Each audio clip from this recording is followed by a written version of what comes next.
अटाला मस्जिद को लेकर माहौल गर्म बना हुआ। जौनपुर की अदालत में मामला चल रहा है। अदालत ने मस्जिद की पैमाइश का आदेश भी जारी किया।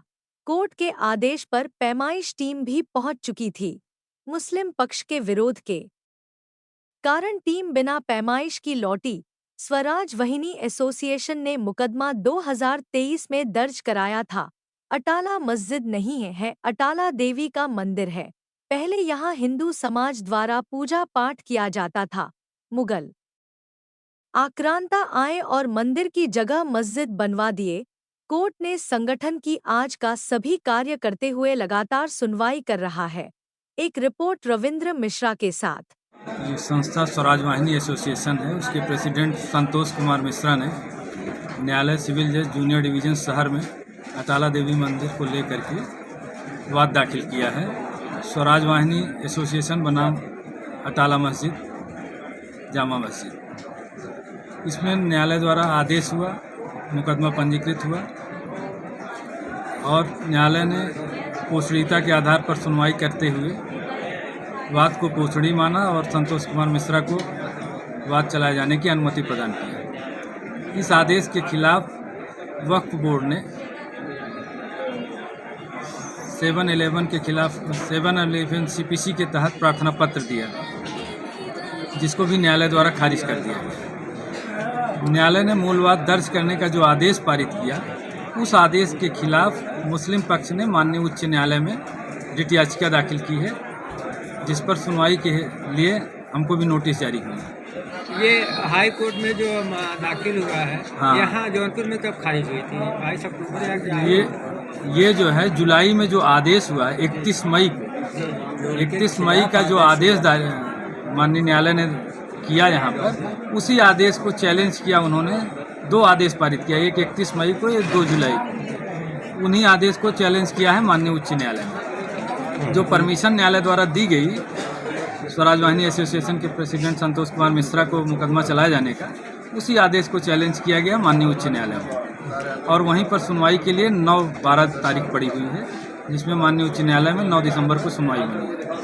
तो क्या मांग किए हैं पक्ष वाले? मुस्लिम पक्ष ने यह मांग किया है कि न्यायालय सिविल जज जूनियर डिवीज़न शहर का जो आदेश है 31 मई का, वो गलत आदेश पारित हुआ।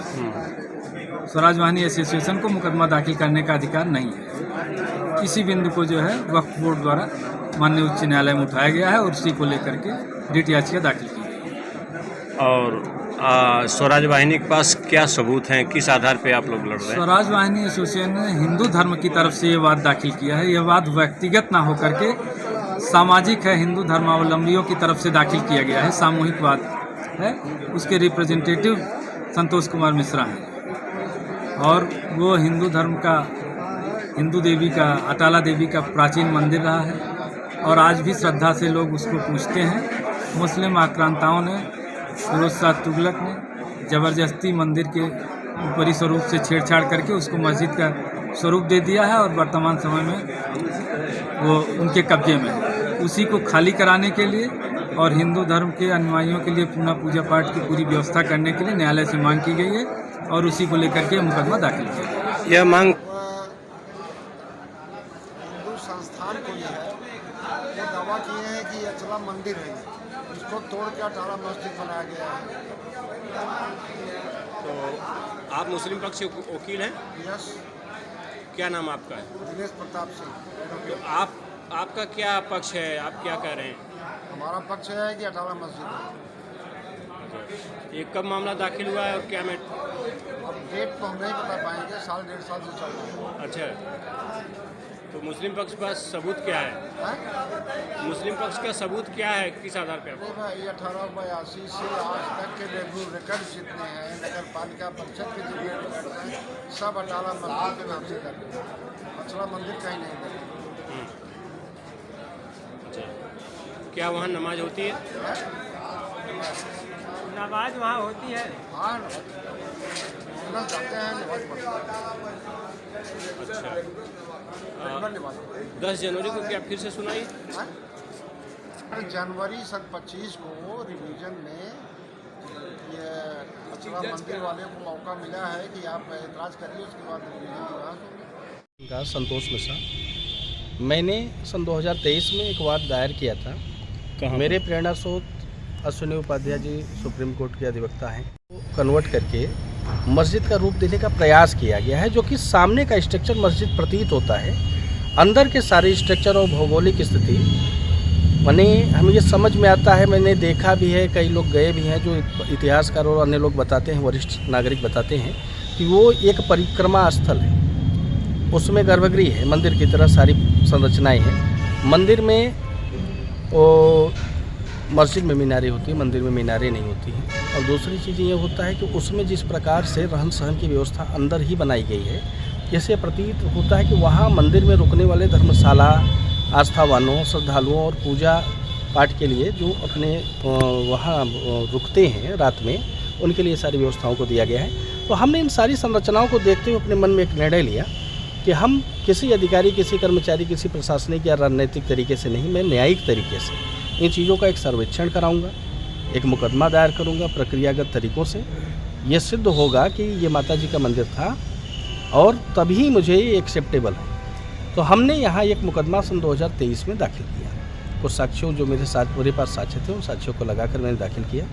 कोर्ट ने उन साक्ष्यों को मानते हुए प्रकीर्णवाद से मूलवाद में मेरे वाद को दर्ज किया। इसके बाद जो अगले पक्ष थे, प्रतिपक्षी वक्फ बटाला को कोर्ट ने एक अवसर दिया आपत्ति का कि क्या इस आपत्ति पर, माने आप अपने आपत्ति में ऐसा क्या हमें दे सकते हैं कि इनके वाद को आगे न चलाया जाए, इनके मूल वाद को खारिज कर दिया जाए। प्रतिपक्षी को अवसर देने के बाद भी प्रतिपक्षी ऐसा कोई साक्ष्य पेश नहीं कर पाया कि जिससे ये कोर्ट मान पाए अपने आप में कि हमारे साक्ष्य को आगे बढ़ाना या आगे चलाना न्यायोचित नहीं है। कोर्ट ने प्रक्रिया को आगे बढ़ाया। कोर्ट ने प्रक्रिया को आगे बढ़ाते हुए उसमें कमीशन अमीन सर्वे रिपोर्ट देने के लिए एक समय निर्धारित किया, जिस पर हमारी टीम गई भी। लेकिन चूँकि वहाँ चूँकि धर्मावलंबी जो मुस्लिम धर्मावलंबी थे, उन लोगों ने कोई कोऑपरेट नहीं किया। कोऑपरेट न करने की वजह से तालाबंद हुआ मस्जिद का, हमारा सर्वे पूरा नहीं हो पाया। फिर उन लोगों ने एक आपत्ति किया कि सर्वे का विषय ही नहीं बनता। तो कोर्ट ने ये कहा कि अपनी बात को आगे रखिए, क्यों प्रक्रिया को हम आगे बढ़ाएं या न बढ़ाएं, इस पर आपत्ति दीजिए। कोर्ट ने फिर उनसे आपत्ति मांगा। कमीशन अमीन महोदय ने एक रिपोर्ट किया कि बिना पुलिस बल के, बिना किसी वरिष्ठ अधिकारियों की मौजूदगी में सर्वे संभव नहीं है, चूँकि संख्या बल और उनकी नीयत को देखते हुए वहाँ उस प्रकार से कोई एक्टिविटी या सर्वे करना सुचारू रूप से संभव नहीं दिख रहा है। कोर्ट ने इस पर सुनवाई के लिए 10 तारीख को समय निर्धारित किया है। इस बीच में हमारे मूल वाद को लेकर वो माननीय जनपद न्यायाधीश महोदय के यहाँ एक वाद दायर किए कि इसी स्तर पे इसको खारिज कर दिया जाए, मूल वाद चलने योग्य नहीं है। जनपद न्यायाधीश महोदय ने कहा कि आपकी सुनवाई जिस कोर्ट में चल रही है, उनके वाद को, आपत्ति को खारिज करते हुए कहा कि आपकी सुनवाई जिस कोर्ट में चल रही है, आप उसी कोर्ट में अपनी बात को रखिए। अगर पर्याप्त साक्ष्य आप दे पाए तो निश्चित तौर पे वो कोर्ट आपके साथ न्याय करेगी। लेकिन ऐसा नहीं हुआ। फिर उन्होंने उसी विषय को माननीय उच्च न्यायालय इलाहाबाद हाई कोर्ट में चैलेंज किया। हाई कोर्ट से उन्होंने ये स्टे मांगा कि आप जो प्रक्रिया चल रही है, सिविल कोर्ट की प्रक्रिया चल रही है, उसको स्थगित कर दीजिए। स्थगित करते हुए और उसको आगे संचालित न करने की अनुमति दीजिए। हाई कोर्ट ने कहा कि किसी प्रक्रिया को हम स्थगित नहीं करेंगे, बल्कि आप अपने काउंटर, साक्ष्य, एफिडेविट और सारे तथ्यों की जवाबदेही हमको 3 हफ्ते 4 हफ्ते के अंदर पेश करिए, जो कि 9 को तारीख पड़ी है। अब 9 को सुनवाई होगी, 9 को आगे की कार्यवाही हाई कोर्ट निर्धारित करेगा और 10 को यहाँ की प्रक्रिया, चूँकि हाई कोर्ट ने रोका नहीं है, तो 10 को यहाँ की प्रक्रिया पूरी की जाएगी।